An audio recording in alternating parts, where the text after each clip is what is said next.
Assalamualaikum warahmatullahi wabarakatuh. Shalom, Om Swastiastu, Namo Buddhaya, salam kebajikan, dan salam sejahtera bagi kita semua.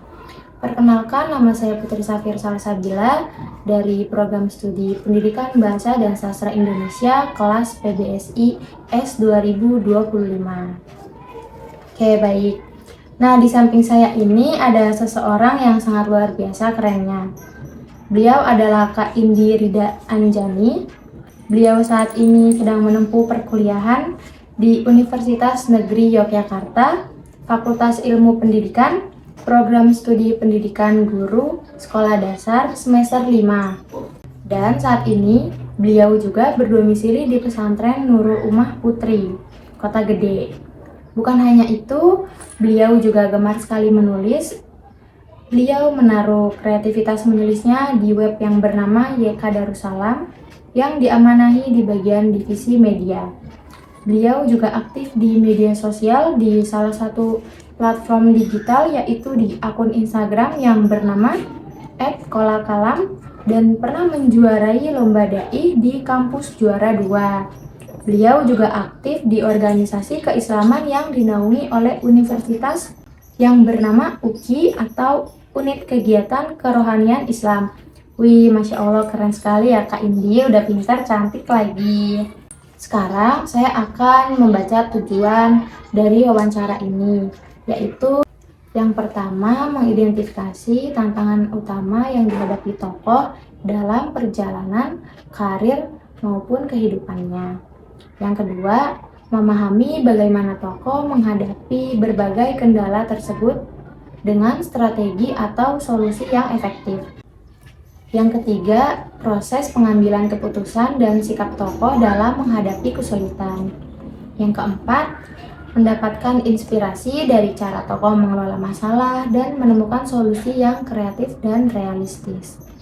Yang kelima, memberi gambaran bahwa tantangan adalah bagian dari proses menuju kesuksesan dan bagaimana solusi dapat membawa perubahan positif. Yang keenam, mengembangkan pemikiran kritis dan rasa empati melalui proses bertanya jawab secara mendalam dengan tokoh yang diwawancarai. Oke, baik. Halo Kak Indi. Halo. Terima kasih ya sudah meluangkan waktu buat ngobrol bareng hari ini di sela-sela kesibukan kakak.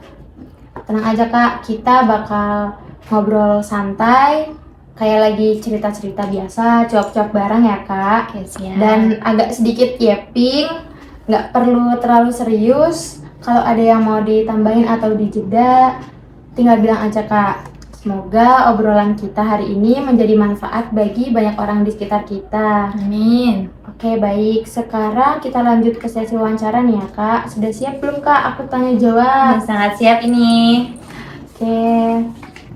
Oke, yang pertama, boleh nih Kak, bercerita sedikit dulu tentang kegiatan atau kesibukan yang dijalani sama Kak Indi belakangan ini gimana sih? Oke, kalau belakang ini banyak tugas ya dari kuliah, di kampus. Terus juga mempersiapkan presentasi. Di pondok itu kan ada presentasi sama, jadi iya. sistemnya kayak kuliah gitu. Jadi itu juga persiapan presentasi, jadi makna kita jelasin di depan gitu. Sekarang kan lagi musimnya UAS nih Kak. Nah, UASnya aman gak nih Kak? Aduh, ini baru mulai ini udah banyak list-listan tugas gitu. Kalau di PGSD gimana nih Kak? UASnya kan beda nih sama prodi PBS ini. Oh iya, kalau di PGSD itu biasanya tergantung dosen dan matkul. Misalnya tuh kayak ke SD, terus misal mengimplementasikan media atau mengimplementasikan mengenai LKPD, nanti dibuat laporan gitu, laporan observasi, laporan akhir gitu. Kalau di SD itu kita tuh ngajar atau gimana Kak? Atau jadi asisten gurunya atau gimana? Ya itu tergantung juga tugas dari dosennya. Sering-seringnya kalau misal kita membuat media, nanti kita sendiri yang menerapkan, jadi kita yang jadi gurunya. Oh iya. Kalau enggak biasanya turun, kemudian kita yang hanya mengobservasi pembelajaran dari gurunya. Tuh. Oke. Nah, lanjut ke pertanyaan kedua.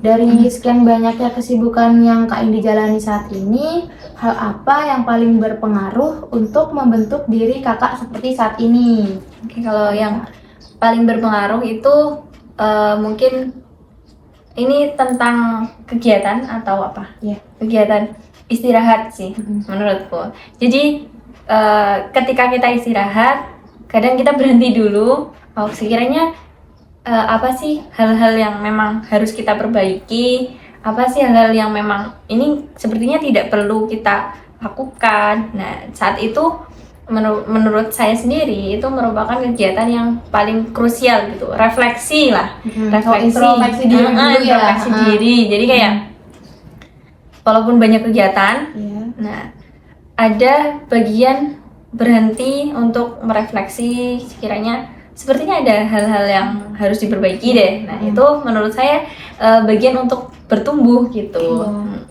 Jadi cara Kak Indi itu untuk beristirahat dulu ya teman-teman. Nah pertanyaan yang ketiga, kira-kira tantangan terbesar apa yang Kak Indi hadapi setelah kakak menjadi mahasiswa yang super sibuk saat ini dibarengi dengan menjadi santri di pondok pesantren? Ya kalau untuk tantangan ya, tantangannya sendiri itu kadang keinginan kita terlalu tinggi, tetapi kita sebenarnya tahu bahwa itu sebenarnya kita tidak mampu. Jadi untuk menekan ego kita, kayak misal saya sendiri pengen aktif di kampus dengan banyak prestasi atau apapun itu, tapi di sisi lain saya juga ada di pondok dan harus menjalankan tanggung jawab di pondok. Jadi keduanya harus seimbang, tidak ada yang saling mengalahkan gitu. Menyeimbangkan itu yang menurut saya menjadi tantangan sendiri. Ya ada tuntutan dari pondok, ada tuntutan dari kampus. Misal kalau di kos kan ya udah kita santai aja lah. Kita mau gimana Iya betul. Ya, mau tidur jam berapa, mau ngapain aja, nggak ada jam pulang. Betul. Oke, lanjut nih Kak. Pertanyaan kelima. Menurut Kak Indi, kebiasaan apa yang paling berpengaruh di kehidupan mahasiswa semester 5 saat ini? Mungkin karena sudah semester 5, jadi semakin malas kuliah atau malah semakin semangat untuk mengejar skripsi nih Kak? Kalau malas dan tidaknya semakin malas sih. Kenapa tuh Kak? Karena tahu sistem kampus tuh tidak sesuai ekspektasi gitu. Kayak misal ekspektasiku dulu tuh kalau di kampus ya dosennya yang ngajar, kemudian ya kita mendapat insight yang banyak dari situ dari dosennya. Tapi nyatanya kita presentasi sendiri. Bahkan orang yang presentasi kadang nggak paham yang mereka jelaskan kan. Bahkan kadang gitu ada kan aja yang pakai AI, bener gitu. ChatGPT, apalagi sekarang udah ada black box, Perplex, Gemini. Parah banget itu emang sekarang ya Kak. Oke, lanjut ke pertanyaan nomor 6. Seperti yang tadi sudah saya sebutkan di awal, Kak Indi ini suka menulis ya Kak? Ya. Nah, dari kegemaran kakak yang suka menulis ini, apakah ada suatu pencapaian dari hobi kakak yang paling buat kakak bangga? Itu apa Kak? Dari sekian banyak tulisan yang sudah kakak tulis tuh, apa yang paling bikin bangga tuh tulisan yang mana Kak? Tulisan yang sudah publish di YK Darussalam ya, mungkin bisa dikunjungi YK Darussalam. Nah, di situ ada 3 dawuh ibu pengingat di kala sendu. Nah itu apa tuh Kak? Kayak cerita pendek atau quotes atau gimana tuh Kak? Ya, isinya itu quote nanti, tapi nggak cuma quote. Nah nanti setelah itu ada pandangan dari saya sendiri di bawahnya gitu. Jadi kayak seperti salah satu quote yang saya ingat tuh kayak laksanakan tanggung jawab dengan hati yang gembira. Karena ketika kita menjalankan dengan hati yang gembira, maka keikhlasan akan muncul. Dan ketika keikhlasan akan muncul, maka ridha Tuhan akan kita dapatkan. Gitu. Itu quote dari Ibu Bunyai. Nanti setelah itu saya jabarkan kembali dari quote itu apa sih yang bisa kita ambil gitu. Itu ada 3 quote. Nah, karena 3 dawuh ibu, nah 3 quote ibu yang dijelaskan ulang di bawahnya gitu. Kira-kira tuh susah nggak Kak buat upload ke YK Darussalamnya? Enggak, silakan bisa di situ ada kirim artikel. Nah, nanti ada pilihan beberapa rubrik ya, ada bilik santri, ada juga nanti tentang kayak cerita itu bisa juga, misal artikel itu juga bisa, artikel kayak tugas kuliah itu juga bisa. Kalau di situ nanti baru setelah dikirim baru nanti diproses di dapur ya, di dapur maksudnya sama redaktur, nanti dipublish. Kalau untuk publishnya itu gampang kok, tinggal mau apa enggaknya gitu. Ya. Itu apa yang buat kakak tuh tertarik buat naruh tulisan kakak di YK Darussalam? Karena di YK Darussalam itu kan yang mengakses itu rata-rata santri sini. Nah, jadi ketika saya menulis 3 dawuh ibu, otomatis ketika publish kan nanti yang baca itu santri-santri. Paling enggak dengan begitu teman-teman dan saya sendiri akan termotivasi dengan itu gitu, untuk pengingat kita ketika sedang jatuh, sedang di bawah gitu. Teman-teman bisa dilihat ya di YK Darussalam, atau mau nulis juga boleh biar kayak Kak Indi. Oke, lanjut ke pertanyaan ke-7 ya Kak. Ya. Kak Indi juga pernah menjuarai lomba dai di kampus ya, dan juara 2 nih Kak. Ya. Itu gimana Kak rasanya? Boleh diceritain gak nih Kak dari persiapan sebelum lomba hingga akhirnya menjadi juara? Awalnya itu sebelum itu aku juga pernah mengalami kegagalan. Ya, Down dulu ya ya down teman-teman. dulu. Nggak bisa langsung melejit tinggi, pasti ada terpuruknya gitu. Jadi awalnya tuh pertama kali ikut itu secara online ya, online, terus tidak juara tuh. Kemudian yang kedua itu juara 3. Ini terakhir juara 2. Mungkin dengan adanya jam terbang, pengalaman, ya persiapan juga sih. Terus itu membuat ya jangan menyerah gitu, ketika awalnya emang belum juara, ya coba lagi gitu. Bener kan? Oke, baik. Nah, sekarang lanjut ke nomor 8. Dari yang sudah kakak jelaskan, apa sih kak yang membuat diri kakak itu terus mendapatkan motivasi untuk terus berjuang dan berkembang? Kalau motivasi untuk berjuang dan berkembang karena memang prinsip hidupnya selalu belajar. Menjadi pembelajar itu nggak harus saat jadi mahasiswa, nggak harus saat di kampus, nggak harus saat di sekolah, nggak harus ya memakai seragam gitu. Karena orang bekerja juga masih belajar ya kak. Betul. Jadi pembelajar sepanjang hayat gitu. Jadi selalu belajar. Nggak puas dengan saat diri kita saat ini. Maksudnya nggak puas itu ya, kalau misal kita puas kan kita tidak akan memperbaiki. Merasa bahwa semuanya udah terbaik. Maksudnya ya emang terbaik. Maksudnya kalau apa ya, nggak merasa cukup ini dengan seperti ini, bisa kok nanti lebih baik lagi gitu.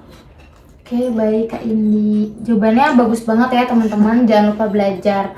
Walaupun kadang Gen Z ini males belajar ya, bahkan males baca ya Kak. Oke, lanjut nomor 9. Apa sih Kak harapan terbesar yang kakak inginkan di masa depan yang akan datang? Apakah tetap akan fokus untuk menjadi guru atau melenceng ke arah menjadi penulis nih Kak? Kalau untuk rencana, inginnya tetap dalam dunia pendidikan, tetap karena cinta pendidikan lah ya. Pengen jadi aktivis pendidikan, entah itu di rumah. Pendidikan ini bukan berarti harus saya menjadi guru, tetapi misal saya ingin menjadi seorang pebisnis, tetapi nanti larinya tetap untuk pendidikan anak-anak. Ingin mengembangkan desa, jadi mengembangkan sumber daya manusia yang ada di desa saya, kembali ke desa gitu. Jadi kalau di sana menurut saya kurang aware dengan pendidikan. Dan ketika saya di Jogja, di sini sudah sangat berkembang, sangat aware dengan pendidikan. Dan saya ingin mengambil sebanyak mungkin yang bisa saya bawa untuk kembali ke desa gitu. Jadi Kak Indi itu mau kerjanya yang kembali ke tempat asal ya Kak? Ya. Oke, baik Kak. Oke Kak, pertanyaan terakhir nih Kak. Last banget tapi last but not least. Oke, pesan apa yang ingin Kak Indi sampaikan kepada maba-maba yang masih dilema salah jurusan nih? Kita salah jurusan nggak ya? Mungkin semangat ya. Kalau misal ada struggle, ingatlah bahwa dari kita tidak akan tumbuh dengan pujian. Pasti ada dari kesakitan itu kita akan tumbuh menjadi